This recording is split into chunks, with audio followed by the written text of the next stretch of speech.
get familiar. So if you don't know by now, then you should probably get familiar.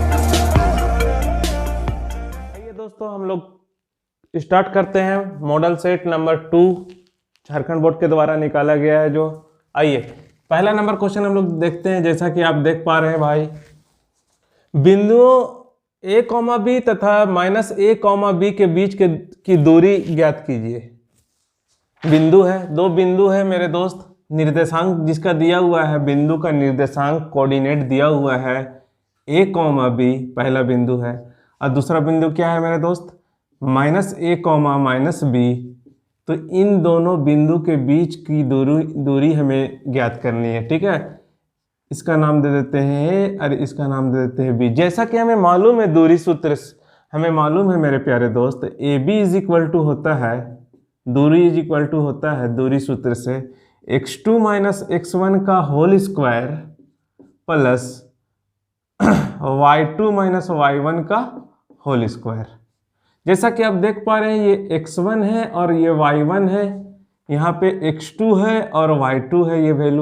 ये value को आप put कर देंगे। ठीक है, जैसा कि आप देख पा रहे हैं, यहाँ पे वैल्यू आप पुट जैसे ही करेंगे, x2 क्या है -a, ये वैल्यू रख दीजिए, x1 a का होल स्क्वायर, y2 क्या है -b -b का होल स्क्वायर। जैसा कि आप देख पा रहे हैं, -a क्या हो जाएगा, -2a का होल स्क्वायर, -b -2b का होल स्क्वायर। आप इसे सॉल्व करेंगे तो आप पाएंगे 2 2 जा 4 होता है a स्क्वायर, 2 2 जा 4 b स्क्वायर। ठीक है, जैसा कि आप देख पा रहे हैं 4 कॉमन है दोनों में, दोनों टर्म में 4 कॉमन है, ले लीजिए common, a square plus b square. 4 जो है वो बाहर निकल जाएगा। जैसा कि आप देख पा रहे हैं 4 2 का जोड़ा लग के बाहर निकल जाएगा, 2√a square plus b square. यही आंसर हो जाएगा आपका AB दूरी कितना हो जाएगा, 2√a square plus b square. दूसरा नंबर क्वेश्चन में आप देख पा रहे हैं कि 15 cot a is equal to 8 दिया हुआ है और आपसे ज्ञात करने को कहा जा रहा है cos a का मान क्या होगा। ठीक है, तो जैसा कि आपको दिया हुआ है 15 cot a is equal to 8, तो cot a आप निकाल लीजिए। यहाँ से आप cot a निकाल लें, cot a is equal to 8/15। ठीक है, तो cot a क्या होता है, b/p, tan थीटा का उल्टा होता है cot, तो b/p हो जाएगा इसका वैल्यू, p/b होता है tan का, तो b/p cot का हो जाएगा। जैसा कि आप देख पा रहे हैं, b का वैल्यू कितना हो जाएगा 8 के, और p का वैल्यू क्या हो जाएगा 15 के। b इज इक्वल टू 8 के और p इज इक्वल टू 15 के। इस तरह से आप जान पाएंगे कि h का वैल्यू, पाइथागोरस थ्योरम हमें मालूम है, h इज इक्वल टू होता है √p square plus b square. p मान रख दिए यहाँ पे 15 के का होल स्क्वायर प्लस b क्या है 8 के का होल स्क्वायर। 15 का स्क्वायर सभी को मालूम है 225 होता है के स्क्वायर, 8 का स्क्वायर आपको पता है 64 होता है, 8 8 जा 64, 8 8 64 के स्क्वायर। इसे आप जोड़ेंगे तो 289 के स्क्वायर हो जाएगा, और इसे आप रूट से बाहर निकालेंगे तो 17 हो जाएगा। 17 होता है √17 का स्क्वायर होता है 289 और के स्क्वायर के बन जाएगा। ठीक है, तो h इज इक्वल टू आपको क्या मिल गया 17 के। अब जितना भी ट्रिग्नोमेट्रिक रेशियो है सारा का सारा आप निकाल सकते हैं इससे, लेकिन हमें तो निकालने को कहा गया है cos a सभी को मालूम है, cos theta is equal to होता है b/h, तो वैल्यू बस रख देंगे। ठीक है, b कितना है 8 के और h कितना है मेरे दोस्त 17 के। ठीक है, k से k cancel, cos a is equal to क्या हो जाएगा 8/17 आंसर। ठीक है, ये दोस्तों तीसरा नंबर क्वेश्चन हम लोग देखते हैं। थर्ड नंबर क्वेश्चन, जैसा कि आप देख पा रहे हैं ट्रिग्नोमेट्री से है, sin 60 degree into cos 30 degree plus sin 30 degree into cos 60 degree. इसका मान क्या होगा, हमें मान इसका ज्ञात करना है, इसका वैल्यू क्या आएगा वो हमें देखना है। ठीक है, सभी को मालूम है साइन 60 और कॉस 30, ये सारा वैल्यू आप लोग टेबल ही में पढ़ चुके होंगे। ठीक है, टेबल ट्रिग्नोमेट्रिक टेबल से। आइए, हमें जैसा कि मालूम है साइन 60 का वैल्यू होता है √3/2। ठीक है, कॉस 30 का वैल्यू होता है √3/2, सेम होता है दोनों का वैल्यू, प्लस साइन 30 का वैल्यू होता है हाफ और कॉस 60 का वैल्यू भी होता है हाफ। इसे आप सॉल्व करेंगे तो जैसा कि देख पा रहे हैं √3 3 हो जाएगा और नीचे 2 2 जा 4 हो जाएगा, यहाँ पास 1 1 1 हो जाएगा, यहाँ पे 4 हो जाएगा। जैसा ही आप इसका एलसीएम लेंगे तो ऊपर 3 + 1 हो जाएगा, ये जोड़ने से क्या मिल जाएगा आपको 4/4, ऊपर नीचे कट जाएगा 1 मिल जाएगा। ठीक है, तो 3 नंबर क्वेश्चन का आंसर 1 हो गया। ठीक है मेरे प्यारे दोस्त, आइए 4th नंबर क्वेश्चन में हम लोग हाथ लगाते हैं और देखते हैं। 4th नंबर क्वेश्चन में बोला जा रहा है कि साइन दिया हुआ है sine 67 degree plus cos 75 degree को 0 से 45 वाले त्रिकोणमितीय अनुपात के पदों में व्यक्त कीजिए। ये जो दिया हुआ है आपके सामने ये दिया हुआ है 67 डिग्री और 75 डिग्री, इसे बोला जा रहा है कि 0 से 45 डिग्री के बीच में कन्वर्ट कीजिए, उसके बीच में इसे बदलिए। ठीक है, तो जैसा कि हमें मालूम है कि साइन थीटा और कॉस थीटा के बीच में रिलेशन होता है एक, साइन थीटा को आप कॉस थीटा में बदलेंगे तो कॉस 90 - थीटा होता है। ठीक है, और कॉस थीटा को आप साइन में बदलेंगे तो साइन 90 - थीटा होता है। बस इसी प्रॉपर्टी का यूज करेंगे हम लोग, इसी चीज़ का यूज करके हम लोग इसका मान को 0 से 45 के बीच में कन्वर्ट कर देंगे। जैसा कि आप देख पा रहे हैं कि कॉस इसे क्या लिख पाएंगे, कॉस थीटा है ये। ठीक है, तो अब इसे कन्वर्ट करना है तो 90 कॉस में कन्वर्ट करना है तो 90 - थीटा हो जाएगा। ठीक है, अब यहाँ पे देखिए कॉस थीटा है तो इसे कन्वर्ट करना है साइन में बदलना है इसे, तो 90 - इसका थीटा से माइनस कर दीजिए। ठीक है, जैसा कि आप देख पा रहे हैं कॉस 90 - 67 23 हो जाएगा। ठीक है, 23 जो कि 0 से 45 के बीच में सही है। साइन यहाँ पे आप माइनस करेंगे तो 15 डिग्री हो जाएगा। ठीक है, जैसा कि आप देख पा रहे हैं कि 15 डिग्री भी 0 से 45 के बीच में है, तो यही आंसर हो जाएगा। ठीक है, आते हैं 5th नंबर क्वेश्चन में। जैसा कि आपको नजर आ रहा है यहाँ पे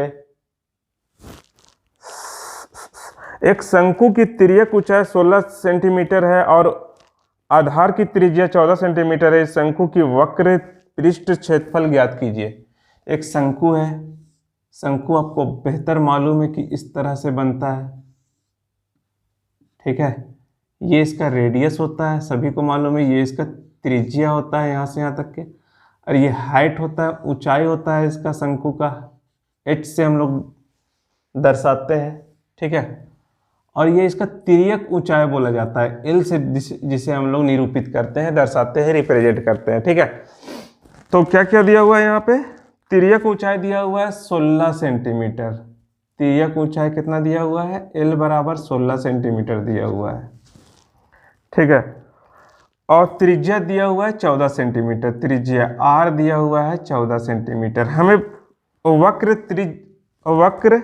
पृष्ठ क्षेत्रफल निकालना है, हमें कर्व सरफेस एरिया वक्र पृष्ठ क्षेत्रफल निकालना है। वक्र पृष्ठ क्षेत्रफल ज्ञात हमें करना है, जिसे हम लोग कर्व सरफेस एरिया भी कहते हैं।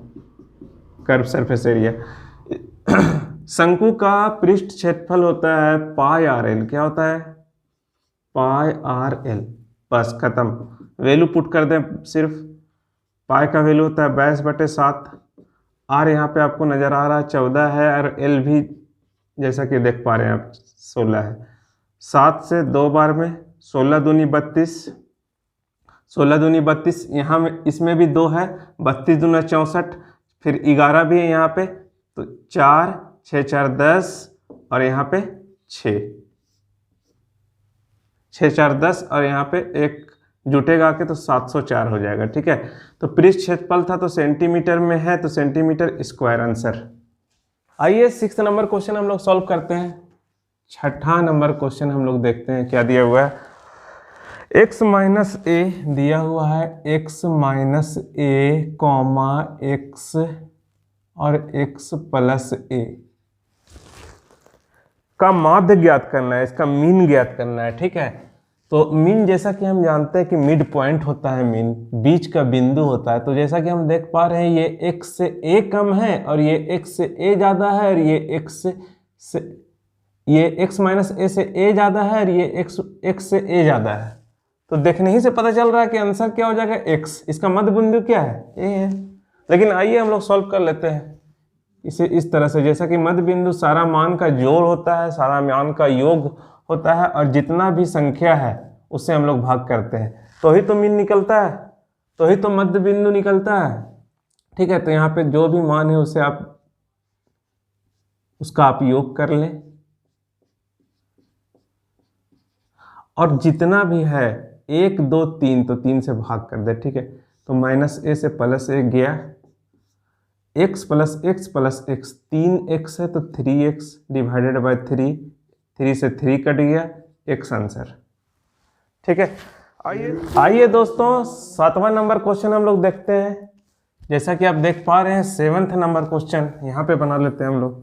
7th नंबर क्वेश्चन जैसा कि आप देख पा रहे हैं प्रोबेबिलिटी से रिलेटेड है, प्रायिकता से ये क्वेश्चन है। 7th नंबर क्वेश्चन में आप देख पा रहे हैं 20 बल्बों के एक समूह में 4 बल्ब खराब है। ठीक है, इस समूह में से एक बल्ब यादृच्छया निकाला जाता है, इसकी क्या प्रायिकता है कि यह बल्ब खराब है, खराब नहीं है। ठीक है, तो कुल बल्ब कितना है, टोटल बल्ब कितना है, उसे हम लोग बोले में कुल परिणाम।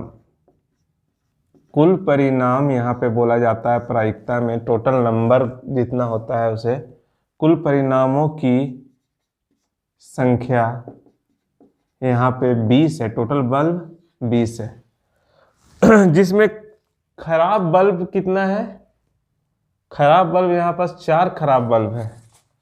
खराब बल्बों की संख्या 4 है। ठीक है, टोटल बल्ब 20 है जिसमें 4 बल्ब खराब है। ठीक है, हमें बोला जा रहा है पहला नंबर क्वेश्चन में बोला जा रहा है कि खराब बल्ब की प्रायिकता क्या होगी। जैसा कि हमें मालूम है कि प्रायिकता होता है,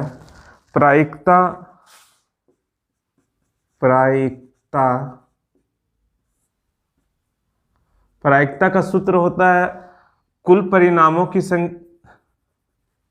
अनुकूल परिणामों की संख्या, अनुकूल परिणामों की संख्या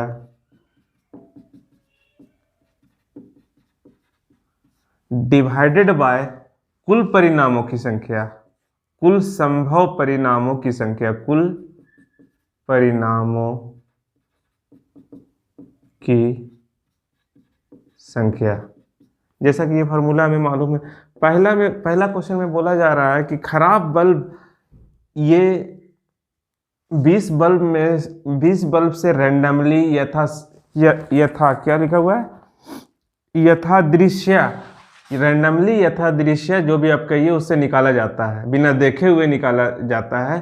तो क्या प्रोबेबिलिटी है, क्या प्रायिकता है कि वो बल्ब जो निकाला गया है वो क्या होगा, वो खराब होगा। तो खराब होने की प्रायिकता यहाँ पे देखिए, अनुकूल परिणाम, मैं जो निकाल रहा हूँ बल्ब उस थैला से, तो हमें क्या निकालना है, क्या ज्ञात करना है, खराब बल्ब।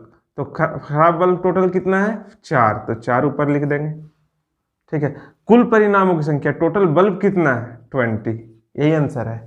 4 1 जा 4, 4 5 जा 20, 1/5 आंसर। दूसरा नंबर क्वेश्चन में ऐसा फिर एक बार निकाला जाता है उस थैला से बल्ब, तो आप प्रायिकता बताइए कि वो खराब नहीं हो, खराब नहीं हो मतलब अच्छा हो, अच्छा बल्ब हो, इसकी क्या प्रायिकता होगी। तो जैसा कि हमें मालूम है टोटल कितना है, अच्छे बल्ब कितने हैं, तो खराब चार है, तो अच्छे बल्ब कितने होंगे 16। 20 में अगर माइनस कर दीजिएगा आप 4, तो अच्छे बल्बों की संख्या होगी, और टोटल कितने बल्ब हैं 20। ठीक है, तो 16 भागा 20, 4 चौके 16, 4 पचे 20, तो ये 4/5 हो जाएगा आंसर। ठीक है, आइए 8वां नंबर क्वेश्चन हम लोग कर लें। जैसा कि आप देख पा रहे हैं 8वां नंबर, उस बिंदु के निर्देशांक ज्ञात कीजिए जो बिंदु 4, -3 और 8, को जोड़ने वाले रेखाखंड के आंतरिक रूप से 3:1 के अनुपात में विभाजित करता हो। ठीक है, दो ठो बिंदु है, दो बिंदु दिया हुआ है, इसका नाम हम लोग खुद से दे देते हैं ए, जिसका है 4, -3, निर्देशांक इसका क्या है, कोऑर्डिनेट 4, -3, और अगला बिंदु क्या है बी, जो कि जिसका निर्देशांक दिया हुआ है 8, 5। ठीक है, दो बिंदु को मिलाने वाले, दो बिंदु को जब हम लोग मिलाते हैं तो एक लाइन सेगमेंट, एक रेखाखंड बनती है, जैसा कि हमें मालूम है। तो ये पूछा जा रहा है कि ऐसा इस बिंदु, इस रेखाखंड में ऐसा कोई पॉइंट बताइए, ऐसा बिंदु बताइए जिस बिंदु का निर्देशांक बताइए जो 3:1 रेशियो में विभाजित करता हो।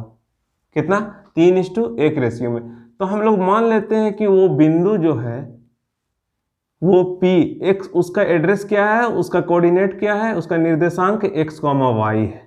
ठीक है, और यहाँ पे जैसा कि हम लोग देख पा रहे हैं कि ये m होता है और ये इसे हम लोग n कहते हैं। ठीक है, जैसा कि हमें मालूम है विभाजन सूत्र यहाँ पे लगाएंगे तुरंत आंसर आ जाएगा। ठीक है, विभाजन सूत्र या सेक्शन फार्मूला जैसे भी आप कह लीजिए, x = mx1 mx2 plus nx1 divided by m plus n होता है। ठीक है, और y क्या होता है, y my2 plus ny1 divided by m plus n होता है। आइए यहाँ पे हम लोग पुट करते हैं, ये x1 है, ये y1 है, ये x2 है, ये y2 है, हमें निकालना है xy, तो ये xy है। ठीक है, m 3 x2 8 प्लस n 1 है, x1 क्या है 4 है।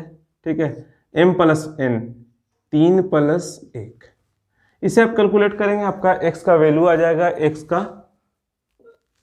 x का मान आ जाएगा। ठीक है, जैसे 3 8 24, 24 और 4 28, और नीचे 3 और 1 4 हो गया, 4 7 28। तो जैसा कि आप देख पा रहे हैं x = 7, एक पॉइंट आपका निकल पाया है। y उसी तरह my2 प्लस ny1 भागा m प्लस n होता है। इसमें सिर्फ मान पुट कर दीजिए, m का मान क्या है 3, y2 का मान क्या है 5, n का मान क्या है 1, y1 का क्या है -3 divided by m plus n क्या है 3 प्लस 1 है। 3 5 15, 15 में 3 का 3, 3 माइनस हो जाएगा तो 12 बच जाएगा, जैसा कि आपको मालूम है। और नीचे 4 है, 4 3 12 होता है। y कितना निकल के आ गया 3। तो आपका रिक्वायर्ड जो बिंदु का निर्देशांक क्या हो जाएगा मेरे प्यारे दोस्त, x, y, इसका आंसर हो जाएगा p, x क्या है 7, 3 आंसर। ठीक है, ये दोस्तों 9वां नंबर क्वेश्चन हम लोग देखते हैं, क्या दिया हुआ है 9वां नंबर क्वेश्चन में, k का मान ज्ञात कीजिए ताकि निम्न तीनों बिंदुओं संरेखी हो। k का मान हमें ज्ञात करना है, 3 बिंदु दिया हुआ है यहाँ पे, 3 बिंदु आप देख पा रहे हैं 8, 1, दूसरा बिंदु a है, इसे मान ले, b है, दूसरा बिंदु क्या है k -4 c, तीसरा बिंदु क्या है सी आप जैसा कि देख पा रहे हैं 2, -5 है। तो आपको हमें क्या ज्ञात करना है, के का मान ज्ञात करना है। और ये बताया गया है कि तीनों एक ही लाइन में, एक ही रेखा में संरेखी है, ठीक है, एक ही लाइन में लाई करते हैं, ठीक है। तो जैसा कि हमें पता है त्रिभुज का सूत्र, त्रिभुज का क्षेत्रफल का सूत्र हमें मालूम है, वही सूत्र हम अगर इसमें लगा दें और उसको बराबर कर दें 0 से, तो हमें के का मान ज्ञात हो जाएगा, ठीक है। क्यों ऐसा करेंगे, क्योंकि अगर एक ही रेखा में होगी तीनों बिंदु, एक ही रेखा में अगर ये तीनों बिंदु होंगे तो त्रिभुज नहीं बन पाएगा। त्रिभुज नहीं बन पाएगा तो त्रिभुज का क्षेत्रफल भी 0 हो जाएगा, जैसा कि हमें मालूम है। तो त्रिभुज का क्षेत्रफल, क्षेत्रफल किसका, त्रिभुज का, हमें मालूम है half x1 y2 minus y3 plus x2 y3 minus y1 plus x3 y1 minus y2 होता है, जैसा कि हमें मालूम है। आइए हम लोग इसमें सिर्फ वैल्यू पुट कर दें। ये क्या है x1, ये क्या है y1, ये x2 y2, ये x3 y3, ठीक है। अब जैसा कि देख पा रहे हैं, हम बोला गया है कि तीनों बिंदु एक ही रेखा में है, एक ही रेखा संरेखी है, तो ये त्रिभुज का क्षेत्रफल बराबर 0 हो जाएगा, ठीक है। इसे से हम लोग सॉल्व करते हैं। हाफ x1 क्या है हमारे पास 8, y2 क्या है -4, y3 क्या है y2 -4, y3 -5, तो माइनस यहाँ पे आएगा तो +5 हो जाएगा, ठीक है।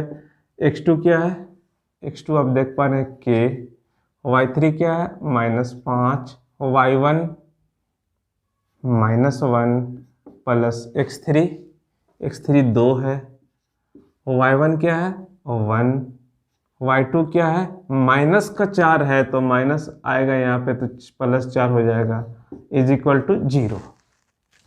जैसा कि आप इसे सॉल्व कर पा रहे हैं कर पाइएगा और मिल जाएगा आपका वैल्यू। हाफ तो उधर चला जाएगा तो 0 हो जाएगा, 4 में 1, 5 में 1 4 चला जाएगा तो 1 8 यहाँ बच जाएगा, ये 8 है। इसे आप सॉल्व कीजिएगा तो -6 गुना k कितना हो जाएगा -6k। इसे आप सॉल्व कीजिएगा 5 दूना 10 हो जाएगा, +10 हो जाएगा, ठीक है, =0। 8 और 10 कितना हो गया, 8 और 10 18 हो गया, 6k = 18, तो k = क्या हो जाएगा 18/6, 6 तिया 18, तो k का मान कितना निकल गया मेरे प्यारे दोस्त 3। आइए दोस्तों 10वां नंबर क्वेश्चन हम लोग करते हैं, 10th नंबर क्वेश्चन। जैसा कि आप देख पा रहे हैं इस क्वेश्चन में, एक ठेकेदार बच्चों को खेलने के लिए 1.5 मीटर ऊंचा एक फिसलन पट्टी लगाता है जो भूमि के साथ 30 डिग्री के कोण पर झुका हुआ है। फिसलन पट्टी की लंबाई ज्ञात करें, ठीक है। एक ठेकेदार है जो भूमि से, ये भूमि है मान के चलिए, ठीक है, यहां से 1.5 मीटर ऊंचा, भूमि से 1.5 मीटर ऊंचा एक फिसलन पट्टी लगाता है, ठीक है। फिसलन पट्टी लगा दिया जो 30 डिग्री भूमि से बनाता है फिसलन पट्टी। तो हमें बताना कि ये फिसलन पट्टी का लंबाई क्या होगा, हमें फिसलन पट्टी की लंबाई ज्ञात करनी है, ठीक है। तो हम लोग मान लेंगे कि फिसलन पट्टी की लंबाई x मीटर है, ठीक है। आइए माना फिसलन पट्टी की लंबाई x मीटर है, तो अब एक बात बताइए, हमें ज्ञात करना है x, और ये समकोण त्रिभुज बन रहा है। कौन सा ट्रिग्नोमेट्रिक रेशियो, कौन सा त्रिकोणमिति अनुपात हम लोग यूज करेंगे जो परपेंडिकुलर p लंब और कर्ण के बीच में जो रिलेशन देता है, जो संबंध बताता है। तो आप पाएंगे sin θ होता है, sin θ p/h होता है। यहाँ पे आइए sin कितना डिग्री है, ये 30 डिग्री, P कितना है 1.2 1.5 1.5 मीटर है, और H कितना है x है। जैसा कि आपको पता है कि sin 30 डिग्री 1/2 होता है, लिख दीजिए यहाँ पे 1.5x, क्रॉस मल्टीप्लाई करेंगे मेरे प्यारे दोस्त, तो x is equal to 1.5 into 2 मिल जाएगा, और 1.5 का दुगना कितना होता है, सभी को मालूम है 3 होता है। तो 3 मीटर का फिसलन पट्टी हो गई है। जब 30 डिग्री में वो ठेकेदार लगाएगा तो 3 मीटर का फिसलन पट्टी उसे लगाना पड़ेगा। ठीक है, आइए दोस्तों हम लोग देखते हैं question number 11th number question. जैसा कि आप देख पा रहे हैं क्वेश्चन में दिया हुआ है sin 3a is equal to cos a माइनस 26।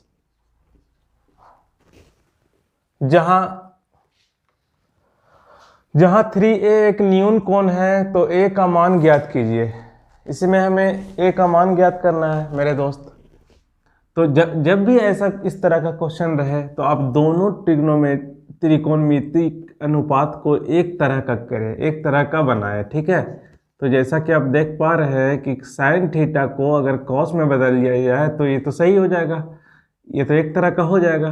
तो आइए हम लोग साइन थीटा को कॉस में बदलें। तो साइन थीटा को कॉस में तो बदलेंगे, लेकिन शर्त यह है कि 90 माइनस थीटा करना होगा। 90 माइनस थीटा इसका क्या है 3a। ठीक है, और इधर दाहिना साइड राइट हैंड साइड क्या है हमारा, उसे आप उतार लें। ठीक है, जैसा कि आप देख पा रहे हैं यहाँ पे हम लोग कौन सा फॉर्मूला को यूज किए, कौन सा प्रॉपर्टी को यूज किए। तो यहाँ पे प्रॉपर्टी को यूज किए sine theta is equal to cos 90 minus theta. ठीक है, आइए कॉस ने, जैसा कि आप देख पा रहे हैं इधर भी कॉस है इधर भी कॉस है, तो ये अंदर वाला चीज़ भी बराबर होना चाहिए। ठीक है, तो इससे हम लोग लिख पाएंगे 90 माइनस 3a बराबर a माइनस 26। a को एक तरफ ले जाए, चर को एक तरफ ले जाए और कांस्टेंट को एक तरफ, इसे 26 को इधर ले आएंगे तो प्लस 26 हो जाएगा, और ये उधर जाएगा तो 4a हो जाएगा। a ये माइनस 3a तो उधर प्लस 3a हो जाएगा। ठीक है, जैसा कि आप देख पा रहे हैं ये 116 के बराबर है। ठीक है, 4a इज इक्वल टू 116, तो a इज इक्वल टू 116/4। जैसा कि आप इसे देख पा रहे हैं कटेगा, 4 दूनी 8, 3 हाथ में रहा, 4 9 36, तो a इज इक्वल टू कितना हो जाएगा मेरे प्यारे दोस्त 29। ठीक है, तो a यही आंसर हो जाएगा। ठीक है, लेकिन यहाँ पे एक चीज़ बोला, इन लोगों ने कहा है कि जहाँ 3a एक न्यून कोण होंगे, न्यून कोण, तो बस इसे चेक भी कर सकते हैं या फिर यहीं पास आपका काम खत्म हो गया। 3a इज इक्वल टू जो आपका वैल्यू निकला a, तो वो 3 गुना 29 इज इक्वल टू 9 3 27 होता है, 3 घटा दिए 87। न्यून कोण मतलब 90 डिग्री से कम। हाँ, ये 90 डिग्री से कम है, सही है, यही आंसर हो जाएगा। दोस्तों 12वां नंबर क्वेश्चन हम लोग देखते हैं। 12 नंबर क्वेश्चन में जैसा कि आपका दिया हुआ है 5 सेंटीमीटर 6 सेंटीमीटर और 7 सेंटीमीटर भुजाओं वाले एक त्रिभुज की रचना कीजिए और फिर इसके समरूप एक अन्य त्रिभुज की रचना कीजिए जिसकी भुजाएं दिए हुए त्रिभुज की संगत भुजाओं के 7/5 गुनी है। ठीक है, तो हमें सबसे पहले हमें ऐसा, इसमें हमें बनाना क्या है, ये कंस्ट्रक्शन से रिलेटेड क्वेश्चन है। हमें बनाना क्या है, 5 सेंटीमीटर 6 सेंटीमीटर और 7 सेंटीमीटर का त्रिभुज बनाना है। 5 6 7 सेंटीमीटर 6 सेंटीमीटर और 5 सेंटीमीटर का, इसका एक समरूप त्रिभुज बनाना है जिसका हर एक संगत भुजा जो है वो 7/5 गुना हो। ठीक है, 5/7 गुना, ऐसा हमें त्रिभुज निर्माण करना है। ठीक है, त्रिभुज बनाना है, कंस्ट्रक्ट करना है। आइए सबसे पहला तो हम 3 भुजा इसका दिया हुआ है, सबसे बड़ा भुजा है उसे बेस बनाएंगे, हम आधार बनाएंगे। ठीक है, स्केल से 7 सेंटीमीटर का भुजा खींच लीजिए, इसका नाम दे दीजिए BC। जो कि 7 सेंटीमीटर है, ठीक है। अब 5 सेंटीमीटर का एक कट लगाइए कंपास में, कंपास का निडल यहाँ पे रख के एक 5 सेंटीमीटर का कट लगाएंगे, ठीक है। फिर कंपास को मापेंगे 6 सेंटीमीटर, फिर यहाँ पे निडल रख के कट लगाएंगे, ठीक है। तो ये हो जाएगा आपका 6 सेंटीमीटर, ये हो जाएगा आपका 5 सेंटीमीटर, बस इसे मिला देंगे। तो ये हो गया 6 सेंटीमीटर, ये हो गया 5 सेंटीमीटर, और ये तो 7 है ही, ठीक है। अब हमें इस त्रिभुज के समरूप त्रिभुज बनाना है, जिसका हर एक भुजा 7/5, इसका 7/5 हो, इसका सारा संगत भुजा का। तो इसलिए हम लोग क्या करेंगे, एक न्यून कोण यहाँ पे बनाएंगे, न्यून कोण, एक्यूट एंगल 90 डिग्री से कम, ठीक है। 7/5 चूंकि हमें बनाना है, ठीक है, 7/5 हर संगत भुजा का 7/5 हमें खींचना है, इसलिए 7, इसमें ज़्यादा कितना है 7, तो 7 कट लगाएंगे इसमें, 7 चाप बराबर बराबर कट लगाएंगे। आइए लगाते हैं, 1 2 3 4 5 6 7 कट लग गया। इसका नाम दे देते हैं हम लोग B1, चूंकि B से शुरू है, B2, B3, B4, B5, B6, B7, ठीक है। इसका नाम X दे देते हैं। जैसा कि हम लोग देख पा रहे हैं,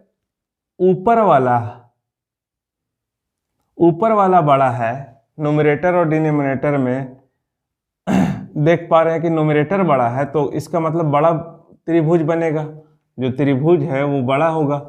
तो छोटा जो है 5, उससे हम मिला देंगे इसका अंतिम छोर को, ठीक है। और 7वां नंबर से हम इसके समानांतर रेखा खींचेंगे, ठीक है। समानांतर रेखा खींचने का तरीका क्या है कि ये एंगल माप ले, इस तरह से एक चाप, एक अर्क खींचे, ठीक है। इस पॉइंट पर रख के वही अर्क उतना ही बड़ा खींचे।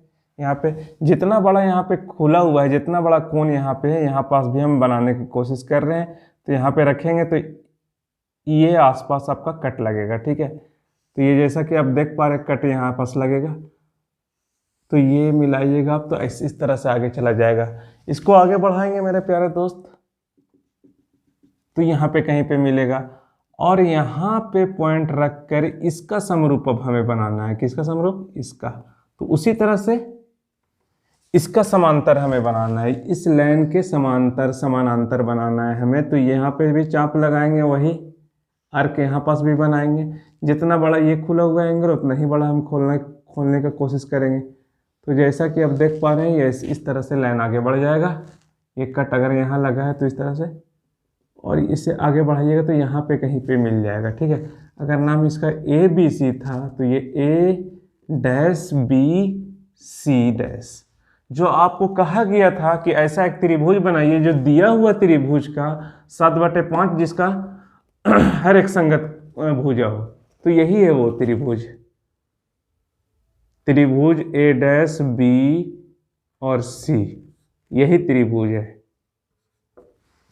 ठीक है। ये एक रफ व्यू था, आप लोग स्केल और कंपास का हेल्प से अच्छे से बनाएंगे। 13 नंबर क्वेश्चन में बोला जा रहा है, यहाँ पे नजर आ रहा है, हाँ ठीक है। 6 सेंटीमीटर त्रिज्या का एक वृत्त खींचिए। 6 सेंटीमीटर का त्रिज्या वाले एक वृत्त खींचना है हमें। केंद्र से 10 सेंटीमीटर दूर स्थित एक बिंदु से वृत्त पर स्पर्श रेखा युग्म की रचना कीजिए, ठीक है। 6 सेंटीमीटर एक वृत्त खींचना है, और कहा जा रहा है ये कि 10 सेंटीमीटर उससे का केंद्र से दूर एक पॉइंट है, उससे दो मतलब युग्म खींचना है। क्या चीज? स्पर्श रेखा का, मतलब पेयर ऑफ टेंजेंट खींचना है, ठीक है। यही बोला जा रहा है। इसका नाम P है तो PA और PB हो जाएगा, ठीक है। तो किस तरह से खींच पाएंगे, आइए हम लोग करते हैं। 6 सेंटीमीटर का सबसे पहले तो हम लोग वृत्त खींचेंगे। 6 सेंटीमीटर कंपास में मापेंगे, और 6 सेंटीमीटर का ये रहा आपका वृत्त, ठीक है। ये 6 सेंटीमीटर, तो सेंटर से यहाँ तक के 6 सेंटीमीटर है, जैसा कि आप देख पा रहे हैं। और 4 सेंटीमीटर इधर बढ़ाइएगा तो वो 10 सेंटीमीटर टोटल हो जाएगा, ठीक है। अब इस बिंदु से इस बिंदु से आपको स्पर्श रेखा खींचनी है यहाँ। तो करेंगे क्या कि इस लाइन का, इस रेखा का हम दो भागों में, इसे बराबर बराबर भागों में लंबवत भाग करेंगे, ठीक है, भाग। तो इस बिंदु पर आप कंपास का नीडल रखिएगा, एक बार ऊपर कट लगाएंगे, एक बार नीचे, ठीक है। यहाँ पे रखेंगे तो यहाँ ऊपर नीचे, इस तरह से कटान बिंदु में आपको मिलेगा। तो ये आपका सेंटर है, ये आपका सेंटर मिल जाएगा। यहाँ पे कंपास नीडल रख के पूरा एक बड़ा सर्कल बनाएंगे, ठीक है। इसको सेंटर लेके और ये वाला को रेडियस लेके, त्रिज्या लेके, इसको केंद्र बिंदु लेके और इसको रेडियस लेके हम एक बड़ा सा सर्कल बनाएंगे। और ये सर्कल जहाँ पे कट किया है एक दूसरे को, एक मेरे दोस्त, बस इस पॉइंट P से इसे आप ज्वाइन कर दें, आप मिला दें। यही वो, मान लीजिए ये पॉइंट A नाम दे दीजिए इसका, ये नाम B। तो PA और PB जो स्पर्श रेखा खींचने बोला जा रहा था वही है, ये PA और PB, यही एक दोनों स्पर्श रेखा। क्वेश्चन हम लोग करते हैं, प्रायिकता से है। जैसा कि आप देख पा रहे हैं, एक पासे को एक बार फेंका जाता है, एक पासे को एक बार फेंका जाता है। निम्नलिखित को प्राप्त करने की प्रायिकता ज्ञात कीजिए। एक पासा आप फेंकेंगे तो उसमें क्या क्या चीज़ आ सकता है, कुल परिणाम क्या क्या होंगे, कुल परिणाम क्या क्या होंगे मेरे प्यारे दोस्त। तो 1 भी आ सकता है, 2 भी आ सकता है, 3, 4, 5, 6। एक पासा को फेंकने से इतना परिणाम आ सकते हैं, ठीक है। अब बोला जा रहा है कि 5 से बड़ा प्रायिकता ज्ञात करना है कि 5 से बड़ी संख्या आ जाए। 5 से बड़ी संख्या आने की प्रायिकता क्या है, ये बोला जा रहा है। तो हमें मालूम है कि प्रायिकता का सूत्र होता है अनुकूल परिणामों की संख्या, अनुकूल परिणामों की संख्या भागा कुल परिणामों की संख्या, कुल परिणामों की संख्या। जैसा कि आपको पता है, जो आपको ज्ञात करना है, जो निकालना है, जो आपका इंटरेस्ट है वो ऊपर आता है और टोटल नीचे आ जाता है, ठीक है। पहला नंबर क्वेश्चन में ये पूछा जा रहा है, ये पूछा जा रहा है कि ऐसा संख्या निकालिए, ऐसा संख्या आने की प्रायिकता क्या है जो 5 से बड़ा हो। तो हम देख पा रहे हैं यहाँ पे 5 से बड़ा एक ही नंबर है, 6। तो 5 से बड़ा आने की प्रायिकता क्या है, 5 से बड़ा आने की प्रायिकता क्या है। तो ऐसा तो एक ही है, 6। 5 से बड़ा क्या है, 1 है, 6 है। टोटल कितना है, कुल कितना है, 6 है। तो 1/6 आंसर हो जाएगा पहला का। दूसरा नंबर क्वेश्चन में पूछा ये जा रहा, उसी का दूसरा में पूछा जा रहा है कि एक सम संख्या आने की प्रायिकता क्या है। सम संख्या आप देख पा रहे हैं कि 2 सम संख्या क्या है, सम संख्या अनुकूल परिणामों की संख्या। सम संख्या यहाँ 2 है, 4 है, 6 है, ठीक है। तो सम संख्या आने की प्रायिकता क्या है, सम कितना है, सम संख्या अनुकूल परिणामों की संख्या कितना है, 1, 2, 3, 3 है। और टोटल कितना है, कुल संख्या कितना है, 6 है।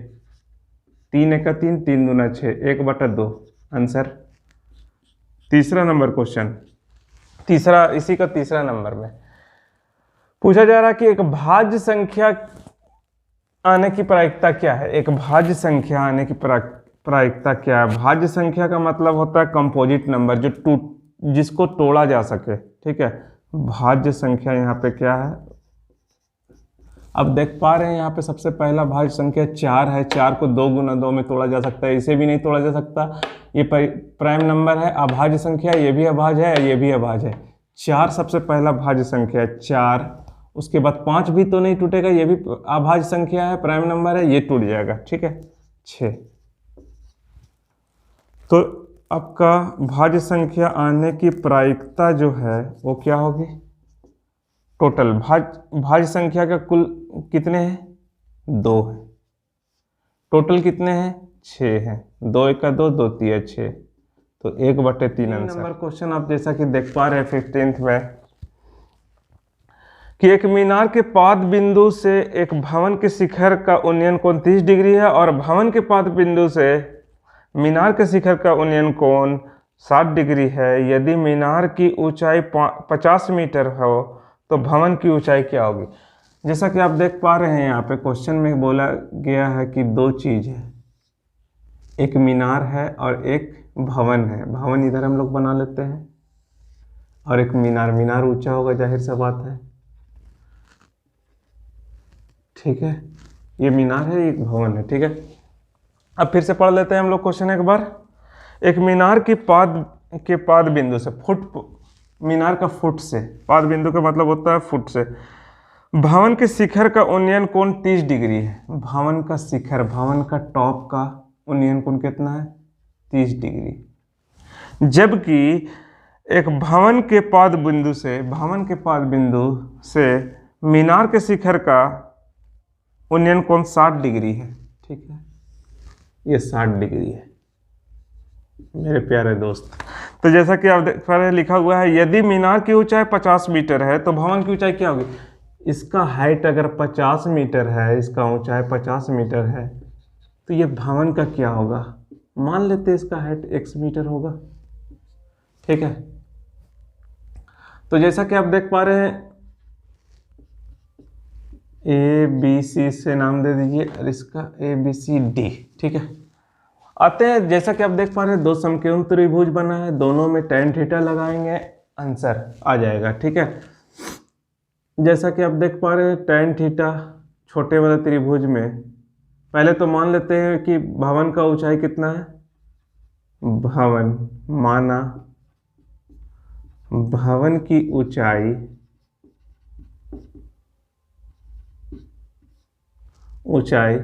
x मीटर है, ठीक है। तो त्रिभुज ABC में tan थीटा यहाँ पे क्या है, आप गौर करेंगे, थीटा है 30 डिग्री। tan थीटा बराबर P/B होता है, P परपेंडिकुलर इसका क्या है, x, B क्या है, BC ही मान के चलते हैं अभी, BC, ठीक है। आइए, tan 30 degree is equal to, सबको मालूम है 1/3 होता है, ठीक है। x is equal to BC। जैसा कि आप यहाँ से x BC निकाल पाएंगे, BC इज इक्वल टू क्या हो जाएगा, x√3। ये इधर क्रॉस हुआ, ये इधर क्रॉस हुआ, ठीक है। उसी तरह त्रिभुज बड़ा वाला में DCB में आप गौर करें तो tan, ये बड़ा वाला त्रिभुज में tan 60 डिग्री बराबर P/B, लंब बटे आधार होता है, सबको मालूम है, BC। tan 60 डिग्री होता है √3, 50/BC होता है यहाँ पे। जैसा कि आप BC का मान निकाल रखे हैं यहाँ पे, BC का मान यहाँ पे बैठा दें, BC is equal to x√3 हो जाएगा। √3 निकाल के रखा गया, कहाँ से, तो 1 से, इससे नाम 1 दे दिया जाए, ठीक है। तो जैसे ही आप इसे क्रॉस करेंगे तो √3 क्या हो जाएगा, 3, x तो है ही साथ में 50। जैसा कि आप देख पा रहे हैं x इज इक्वल टू 50/3, इसे आप डिवाइड करेंगे तो मिल जाएगा 3 × 3, 3 × 18 पॉइंट, 3 × 18, 3 × 18, मतलब भवन की ऊंचाई 16.66 मीटर आंसर हो जाएगा, ठीक है। इस तरह से भवन का। आइए दोस्तों, हम लोग अब देखते हैं 16वां नंबर क्वेश्चन। जैसा कि आप देख पा रहे हैं, आपके सामने है क्वेश्चन। भुजा 7 सेंटीमीटर वाले घनाकार ब्लॉक के ऊपर एक अर्धगोला रखा हुआ है, ठीक है। अर्धगोले का अधिकतम व्यास क्या हो सकता है। इस प्रकार बने ठोस का पृष्ठीय क्षेत्रफल ज्ञात कीजिए, ठीक है। 7 साइड एज वाले एक घन है, ठीक है, 7 सेंटीमीटर का एज है, मान लीजिए 7 सेंटीमीटर का सारा भुजा 7 सेंटीमीटर, ये भी 7 है, ये भी 7 है, ऊंचाई भी 7 है, लंबाई ऊंचाई चौड़ाई सब 7 है, तो साइड इसका कितना है 7 सेंटीमीटर। इसके ऊपर एक हमें अर्धगोला रखना है, अर्धगोला इस तरह से रखना है, तो उसका अधिकतम व्यास क्या होगा ये हमसे पूछा जा रहा है। तो आप खुद सोचिए, ये छोर से ये छोर तक के रहेगा बड़ा से बड़ा गोला अर्धगोला, ये और ये छोर से ये छोर में आएगा उसका अंतिम, ठीक है, इस तरह से रखा जाएगा। तो इसका व्यास क्या होगा आप खुद सोचिए, इसका व्यास क्या होगा, यहाँ से यहाँ तक का दूरी जो होगा वही तो इसका व्यास होगा।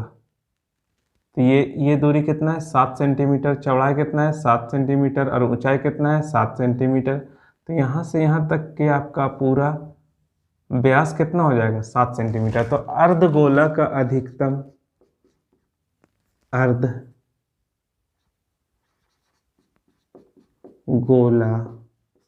जो घन के ऊपर रखा हुआ है उसका अधिकतम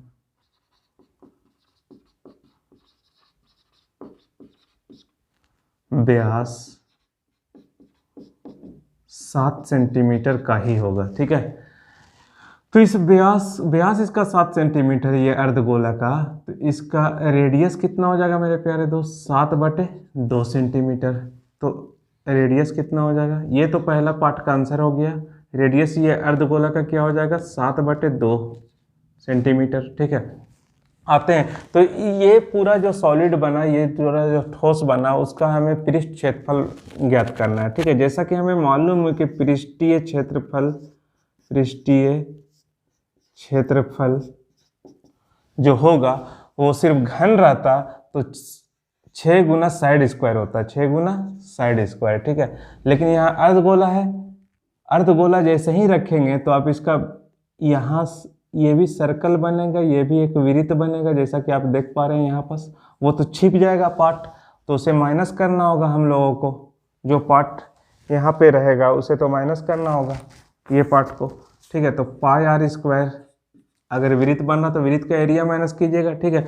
ये अर्धगोला का पृष्ठीय क्षेत्रफल कितना होता है, फुल गोला का पूरा गोलाकार का होता है 4πr², तो अर्धगोला है तो 2πr² होगा, ठीक है, 2πr²।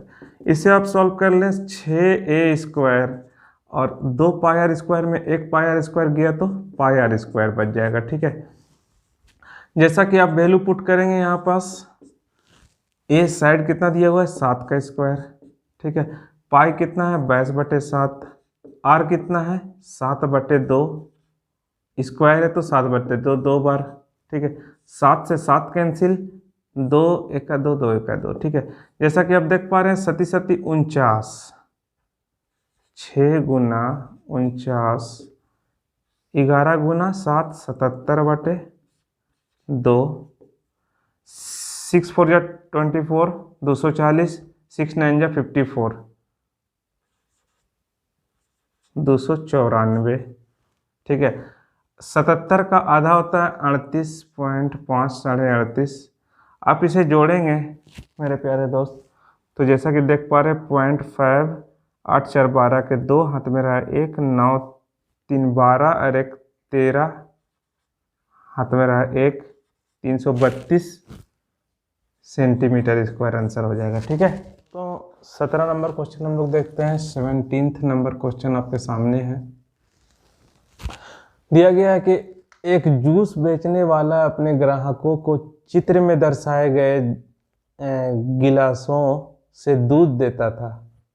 चित्र में जैसा कि आप देख पा रहे हैं, बेलनाकार गिलास का आंतरिक व्यास 5 सेंटीमीटर था, परंतु गिलास के निचले आधार में एक उभरा हुआ गोला था जिससे गिलास की धारिता कम हो जाती थी। यदि गिलास की ऊंचाई 10 सेंटीमीटर थी तो गिलास का वास्तविक धारिता ज्ञात कीजिए। गिलास का कैपेसिटी, गिलास किस तरह का था, तो एक बेलनाकार आकार था उसका गिलास का, ठीक है, जिसका ऊंचाई कितना था 10 सेंटीमीटर का ऊंचाई था। ठीक है, इसका आधार में जैसा कि बोला गया है कि अर्धगोला उभरा हुआ था, इस तरह से एक अर्धगोला उभरा हुआ था। ठीक है, तो दिया गया है कि आंतरिक व्यास इसका कितना है, 5 सेंटीमीटर। टोटल व्यास कितना है, 5 सेंटीमीटर। तो त्रिज्या कितना हो जाएगा, 5/2 सेंटीमीटर। व्यास दिया हुआ है कितना, 5 सेंटीमीटर। तो त्रिज्या कितना हो जाएंगे, 5/2 सेंटीमीटर। ठीक है, तो वास्तविक धारिता ज्ञात करना है, वास्तविक रियल वॉल्यूम ज्ञात करना है ग्लास का हमें। ठीक है, तो जैसा कि देख पा रहे हैं हम, ये एक बेलनाकार चित्र है आपके सामने। बेलनाकार का धारिता ज्ञात करेंगे और ये इतना कम है इसका धारिता, ये उठा हुआ है, उभरा हुआ है। तो इसको माइनस कर देंगे, अर्धगोला का धारिता को माइनस करेंगे बेलनाकार का धारिता में, तो वो वास्तविक निकल जाएगा। ठीक है, आइए हम लोग ज्ञात करते हैं। गिलास का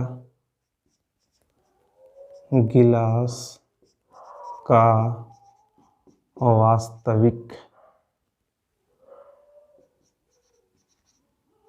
धारिता क्या होगा मेरे दोस्त, ये बेलनाकार गिलास का धारिता, तो πr² h होता है, हमें मालूम है। इसका धारिता को ये अर्धगोला का भी त्रिज्या कितना है, उतना ही है जितना बेलनाकार गिलास का है, उसका माइनस करना होगा। इसका धारिता कितना होता है, 4/3 πr³, लेकिन ये तो अर्धगोला है तो 2/3 πr³ होगा। जैसा कि आप देख पा रहे हैं कि यहाँ पे पाई और r² दोनों में कॉमन है, ले ले कॉमन। πr² अंदर क्या बच जाएगा, h, और यहाँ पे क्या बच जाएगा, 2/3। r² बाहर निकला हुआ है तो r बच जाएगा। ठीक है, अब मान को बस इसमें बैठा दीजिए, आंसर आ जाएगा 22/7। ठीक है, 5/2, 5/2 दो बार स्क्वायर है तो h कितना है, 10 सेंटीमीटर है, 10 लिख दीजिए। 2/3, 5/2, r का वैल्यू 5/2। ठीक है, 2 से 2 कैंसिल, 22/7, 5 × 5 भागा 2 × 2। 10 में 5/3 माइनस करेंगे, 3 दहाइयाँ 30, 30 में 5 गया तो 25/3 हो जाएगा यहाँ पे। जैसा कि आप देख पा रहे हैं 2 से 11 बार में। ठीक है, 11 × 5 का स्क्वायर, 5 × 5 = 25, और 25 से गुना होगा तो 625। ठीक है, यहाँ आप देख पा रहे हैं 3 दूना 6, 6 × 1 = 42, 42 को इसे पूरा कैलकुलेट करेंगे आप तो ये वैल्यू आपको मिल जाएगा, कितना मिल जाएगा,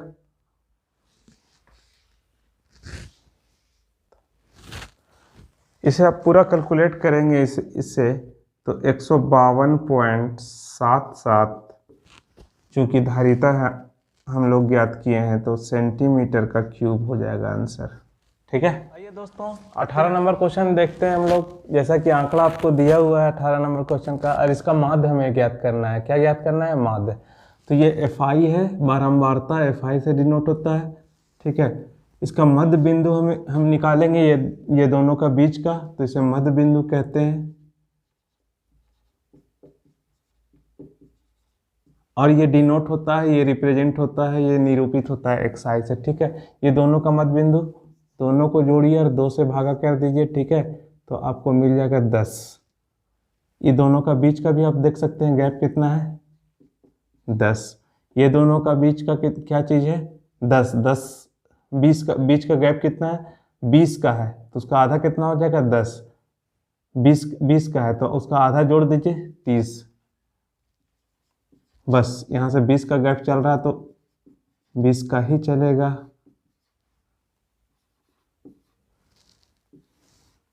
इस कॉलम में हम लोग आइए एफ आई गुना एक्स आई करते हैं।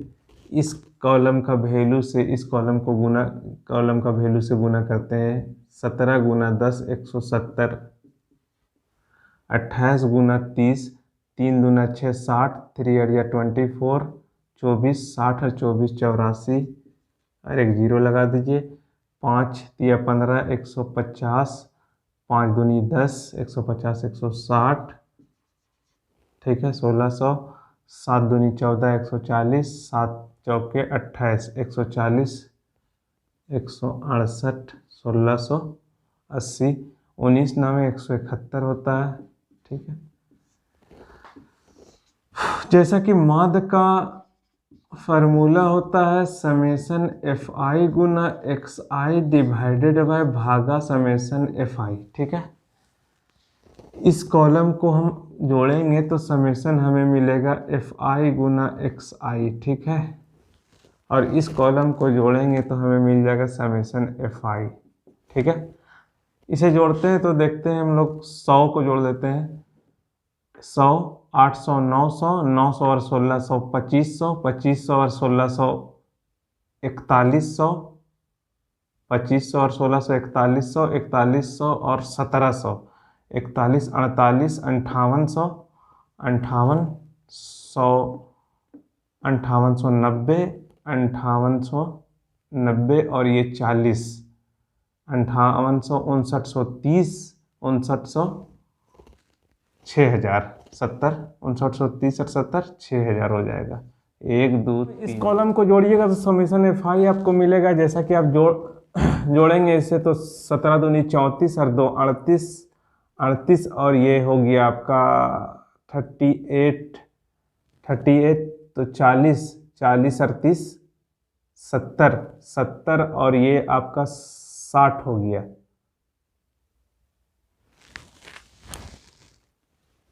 यहाँ पास जो अभी जोड़े उसको यहाँ पास वाला ख़त्म करना, या फिर से जोड़ रहे हैं।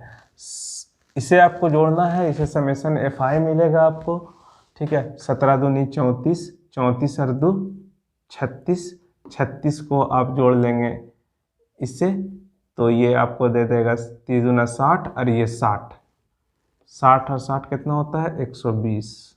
इसे आप जैसे भी जोड़ें, ठीक है। तो इस फार्मूला में आप इसका मान रख दें 6000 भागा 120, 0 से 0 गया 12 25 60 होता है, ठीक है। तो 50 इसका आंसर हो जाएगा, ठीक है। 19वां नंबर क्वेश्चन का डाटा आपके सामने है। इसका माध्यिका हमें ज्ञात करना है, ठीक है। माध्यिका ज्ञात करने के लिए आपको जैसा कि मालूम है कि कम्युलेटिव फ्रीक्वेंसी निकालना पड़ता है, सी एफ निकालना पड़ता है हमें। तो इसका एक कॉलम जाएगा, सी एफ कितना हो जाएगा, इसका 5 हो जाता है।